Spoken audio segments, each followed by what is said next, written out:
Welcome to On the Soul's Terms podcast, a weaving of astrology, Greek mythology, and depth psychology. I'm Chris Skidmore, an astrologer, psychotherapist, and craniosacral therapist living in Ubud, Bali.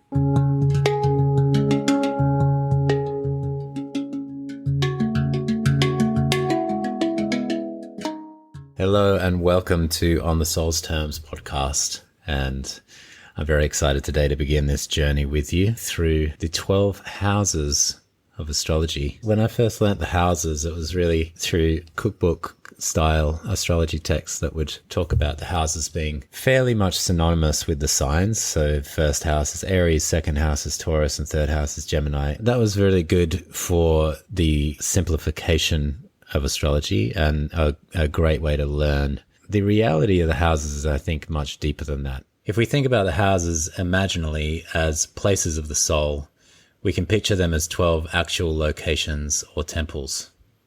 You walk a path and you arrive at each house. You enter, look around, and discover something essential about life. Each one holds a different arena of experience. So that's what we're doing here, a house-by-house exploration, not just technical astrology, but a soul-guided journey through the terrain of our lives. If you're expecting a debate about house systems, we won't go far into that. For this series, I'll be using Placidus because that's how I imagine the chart. The Ascendant is the cusp of the first house. The IC, the Descendant, and the MC sit on the 4th, 7th, and 10th. If you use a different house system, that's fine. Come along for the ride anyway. This is about the imagination more than the technique. Here we are. We're going to start this journey coming upon a path, and we see this particular house. Because it's the first house, it's like that original threshold. It's essentially the first house, or the cusp of the first house, which is the Ascendant, is what is ascending at the very moment we're born. So maybe we can take ourselves back all the way to our own birth. And we can take ourselves back to that moment, which obviously was a very significant moment in our lives. We'd spent all that time in the womb, something like 9 months, depending on which womb you were in and how long you wanted to stay, maybe less or more. But either way, once you actually came out and took your first breath, something was happening in the sky. Astrology's base assumption is that that thing that was happening in the sky was happening as you began to happen in this world. And that correspondence between the sky and your birth is the significant thing. That's really the main statement that astrology makes. If we could stand up at the moment of our birth, like Hermes does at the moment of his birth, which we'll get to him a little bit later, and you looked out into the eastern horizon, whatever's there on the eastern horizon, as you're rising into this earth plane, that is the sign that is rising with you, and that is the Ascendant. And so as we're wandering along this path, we see this house. Now, what kind of a house is that? What kind of a house was your birth house? Was it a little hut in the forest? Was it a grand mansion? Was it a sort of a temple? Was it perhaps not a house at all, but a cave? Maybe it's on the top of an enormous hill. Maybe it's in a gully somewhere. Maybe it's in the forest. Maybe it's in the jungle. Maybe it's in the middle of the city. Maybe it's an apartment or a condo. Whatever that is just for your imagination to take hold of. Now, we walk up to that house and there's a door and there's something written on that door. And what's written on the door is your Ascendant. So this is the sign that tells us what kind of a house we're moving into, the Ascendant.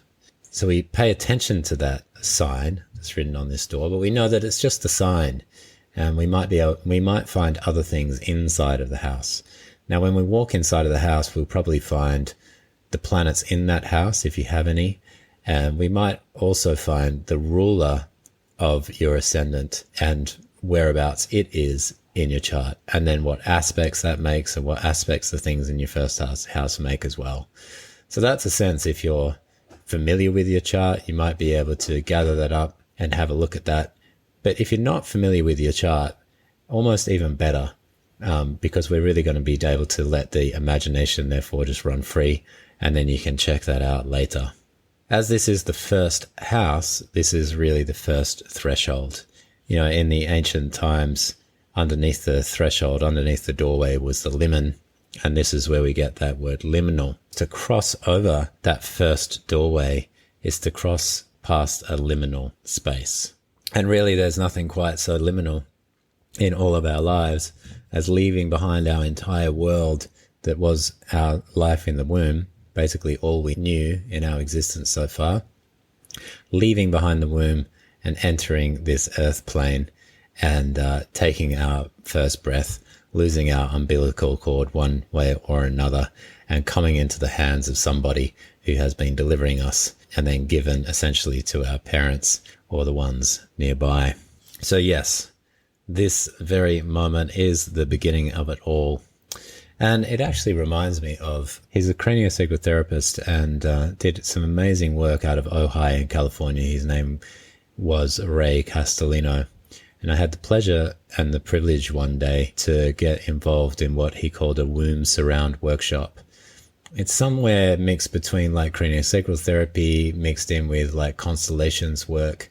And we all had pretty much our turn moving back into the moment that you were born and experiencing what that was like through the field. It was quite a magical thing. If you were in the room and experiencing it, you felt the pure reality of what you were doing, that you were really re-entering that birth moment. And essentially that, to me, is the first house, because that is where we just start afresh and start anew and enter into this life. According to the Greeks and then later the Romans, we're not really born alone. We're born with this other self, like the golden self. So the Greeks would call that the daimon, and that was later translated into Latin as the genius. And it was the one that was born with you. So we think about genius these days as like someone with an immense talent. But actually the genius was originally like a genie, thought to be the one that is born with you. And then part of the task of life was to make a relationship to this one. So I think entering through the first house and maybe that ascendant is also maybe the first way that you can see like, who is this genius? Who is this daimon that is also born with me, that is wanting to come through and that is wanting to find also its own place in the world? The most common word associated with the ascendant and therefore the first house is this word persona, which is the Latin word meaning mask. That rising sign in that first house is the mask that you learn to wear in your childhood. It's like the mask that you pick up. It's maybe the mask given to you, and it's the one that you craft and work on. And in some ways it offers you a certain barrier between you and the world, but also you want to interact with the world through this particular mask. If you break down persona in Latin, there's two words there, per and then sonar. Per is through, and sonar, as you can imagine, is like sound. This persona is where the sound comes through.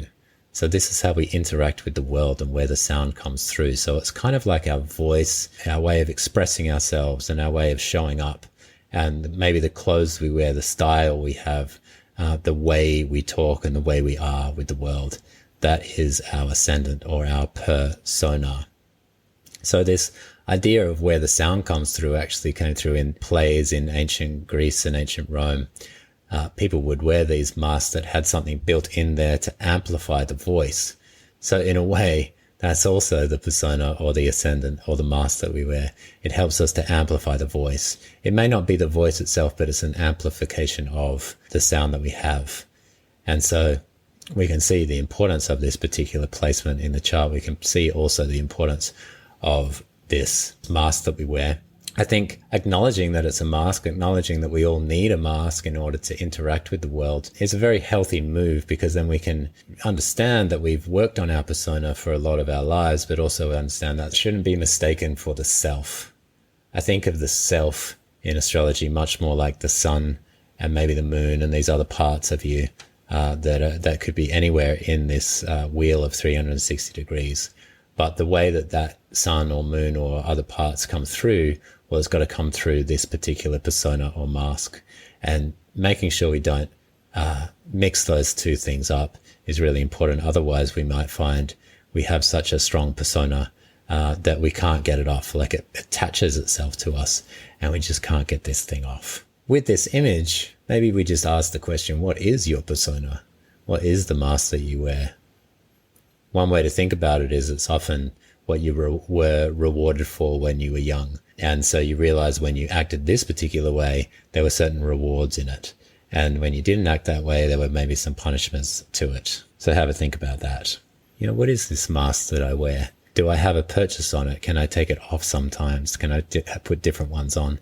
And maybe even thinking about, like, as you've evolved in your lifetime, as you've grown, as you've changed, and as you've gone through all these phases of maturity and growth, how has that mask perhaps changed?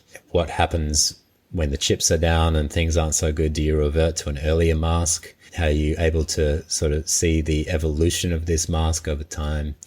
Do you still use this mask to soothe people around you or to people please? Or do you use this mask to get your way or get your will across? Or how do you use it? So that's the question. The other way to think of the ascendant is to think of it as the great I am. So the first house is the I am, but it also creates this tension point with the seventh house. So its opposition also comes into this as well.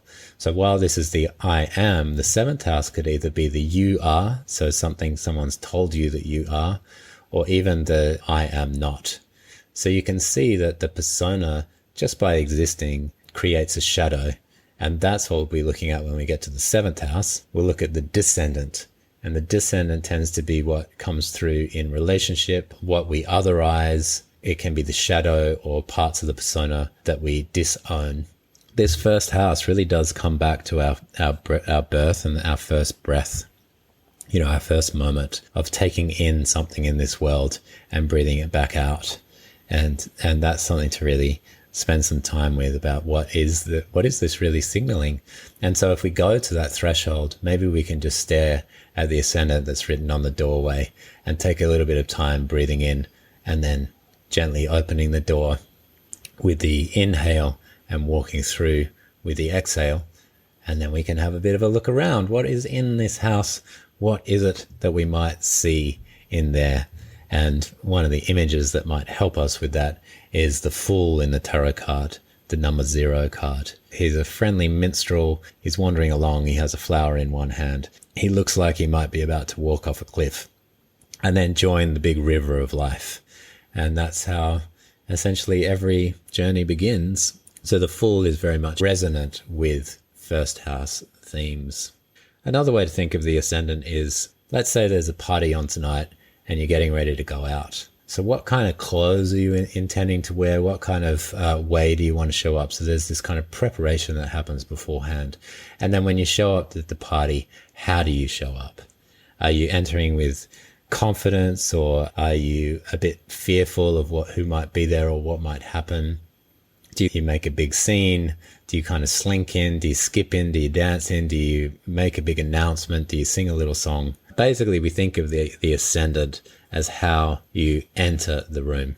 Now, one of the things I mentioned in the episode last week was the idea of different planets having their joy in different houses.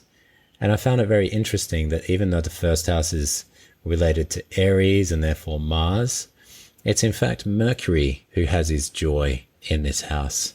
And so let's have a little think about why that would be. Well, Mercury is the trickster, and Mercury is born at dawn. So that does relate him immediately to the ascendant. His own sun is right there in the first house on the ascendant. Although he's just a little baby, so he's vulnerable, anything could happen to him, he stands up and gets straight to work. I've talked about this story many times, but the first move is that he breaks out of his crib, he goes to the door of his cave, he opens the door, he sees a tortoise. The tortoise makes him laugh because he's thinking about how a turtle could be this far away from the ocean, and that's just so funny to him. He lures the tortoise into the cave, telling him it's dangerous out in the world, and then picks him up, turns him around, kills him, and then creates the world's first musical instrument and starts singing the world's first song. So we can hear even in this story how much Mercury or Hermes may indeed be in his joy in the first house, because the first house is really the house with the most potential. It's just the start of the day, the start of the journey, and he loves coming into those threshold moments. Either way, he loves threshold. So in some ways he loves the first house, but I can also imagine him delighting in the seventh house as well as the sun sets. After all, when the sun set, that was the time that he stole Apollo's cattle. And so you can imagine him getting up to all sorts of mischief at any kind of twilight time. And also, given that we have this sense of persona being the way that the sound gets through, of course, Mercury is that in astrology as well. He's our voice, and he's our way that the sound gets out into the world. And so there may be a link here between Mercury and your ascendant. If you have Mercury in the first house, maybe this is a time to just rest into that and to have a think about that. How is my Mercury showing up, and has it been able to be in its joy? Have I enjoyed having Mercury in the first house, or has the trickster gotten me into sort of some kind of trouble? Because remember, it's Mercury that enjoys it. It may not be us that enjoys Mercury being there. Birth myths tell us a lot about a character. For instance, Hermes was born at dawn, stood up in his cradle, and was stealing Apollo's cattle by sunset. Artemis was born and immediately turned around to midwife the birth of her twin Apollo. Chiron was born monstrous and abandoned. Pan's mother also abandoned him and ran away when she saw him, but his father Hermes adored him. Asclepius was cut from his dying mother's womb and became the god of healing. So whilst we've taken in all of these images of the gods, again, go back to your own birth. Do you know about your birth story? Have you talked to your parents about your birth story? Are you aware of what happened then, or other family members or people who might know?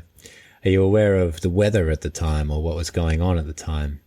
I remember a very potent moment when my niece was born, and I was driving in to see her, and the sky was this magical pink color. The sunrise was happening, and it was such a stunning sky. And I remember that, and I've always remembered, like, I've got to make sure that my niece knows that about her birth moment. So what do the storytellers of your family know about your birth? What stories do they tell about how you were born and how you came into this world? That's always a great piece of information even by itself, but it'll likely tell you something about that first house and that ascendant, how you ascended into this world out of the womb, out of the ocean. The other question to ask is, does your name, the name that you were given, does that name feel like it's your name? Because obviously for all of us, that name was given to us by somebody else. So that's where the you are comes into the ascendant as well. But does this name really resonate with you? Do you feel it inside of your bones? And if not, is there another name that may have been born with you, like just hearing it in a whisper, like, what's your true name? But regardless, that name that we were given, that becomes that persona, or it becomes that first house. It becomes what we present to the world, and maybe we have an idea of who we really are inside of that. So I'm going to do a little sidecar episode for each of these houses where I just explore a single fairy tale or myth, just to help elaborate on some of these themes. What I'll be exploring and sending out next week is the story of Rumpelstiltskin. In the beginning of this story, there's a miller, and he starts bragging to the king that his daughter, she can spin straw into gold. And the king's like, oh, really then? Okay, so he locks her up in a room and asks her to spin this straw, big mound of straw, into gold. And if she can't do it, she's going to lose her life. We don't even know this girl's name, but we know that her father has thrust something golden upon her that she hasn't earned yet, or she hasn't done yet. And so she has to do this kind of fast alchemy of trying to turn straw into gold, which of course she can't do. But this little man comes along and helps her to do it.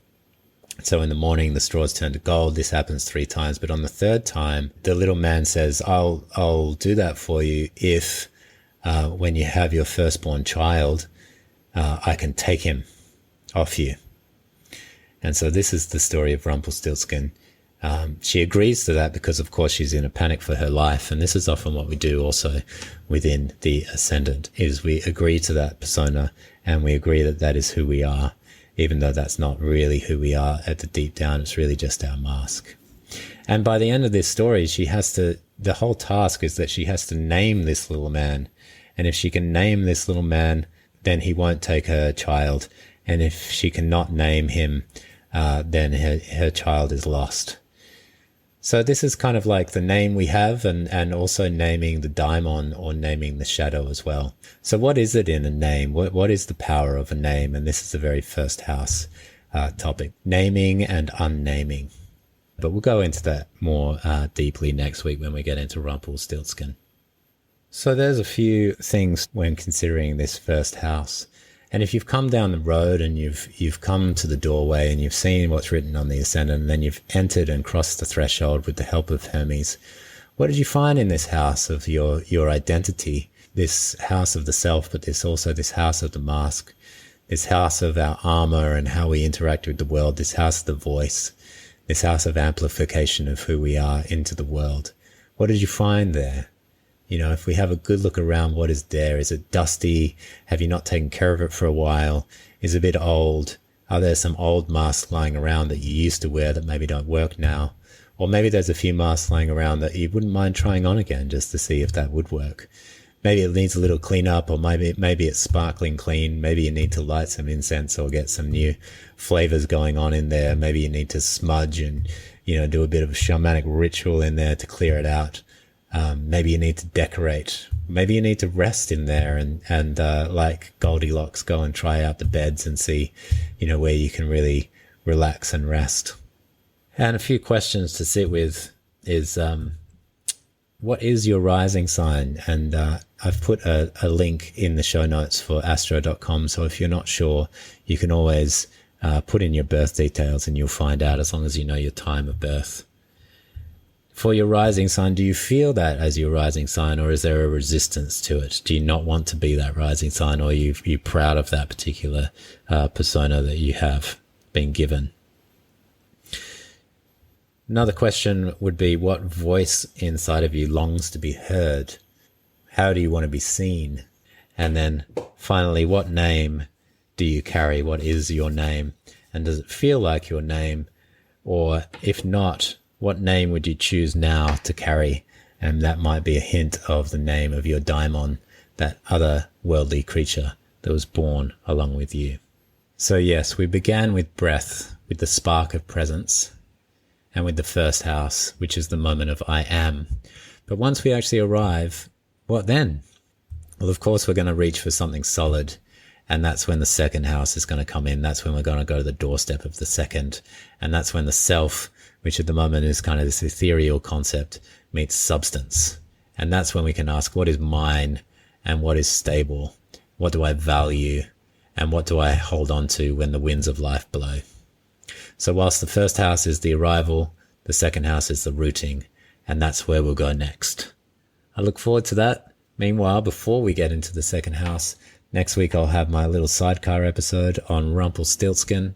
And the week after that, I'm delighted to be joined by a special friend of the podcast, someone I really love and admire, who's helped me throughout the years in extraordinary ways, Brian Clark.